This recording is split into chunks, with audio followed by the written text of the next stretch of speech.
இந்த நேரத்தில் எங்களுடைய வழிகளை, எங்களுடைய நிலைமையை புரிஞ்சுக்கிட்டு எங்களுக்காக பேசின அரசியல் கட்சிகளை சார்ந்த நண்பர்கள், தலைவர்கள் அனைவருக்கும் என்னுடைய நன்றியை தெரிவிச்சுக்கிறேன். கிட்டத்தட்ட ஒரு 5 மாவட்டத்துக்கு பிரச்சாரத்துக்கு போனோம்.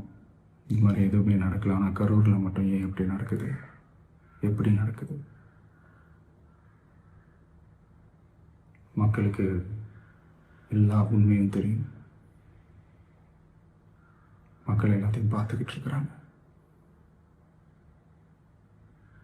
கரூரை சேர்ந்த அந்த மக்கள் அந்த உண்மையெல்லாம் வெளியில் சொல்லும்போது எனக்கு கடவுளே நேரில் வந்து இறங்கி அந்த உண்மைகள்லாம் சொல்கிற மாதிரி எனக்கு தோணுச்சு.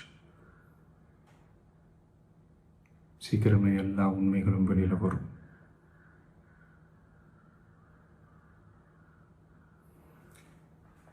எங்களுக்கு தரப்பட்ட இடத்துல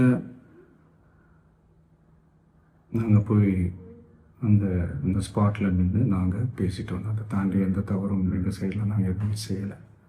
பட் இருந்தாலும் எங்கள் கட்சியை சேர்ந்த நிர்வாகிகள், தோழர்கள் மேலே எஃப்ஐஆர், அது மட்டும் இல்லை சோஷியல் மீடியாவை சேர்ந்த நண்பர்கள், தோழர்கள் அவங்க மேலே எஃப்ஐஆர்லாம் போட்டு இப்போ பிடிச்சிக்கிட்டு இருக்கிறாங்க.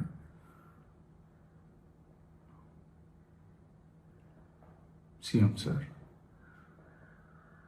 உங்களுக்கு ஏதாவது இந்த பழி வாங்கணும் அப்படின்ற எண்ணம் ஏதாவது இருந்துச்சுன்னா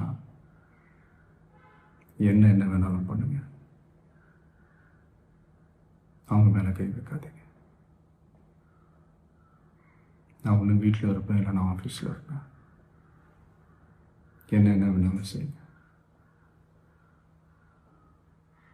நண்பர்களே, தோழர்களே,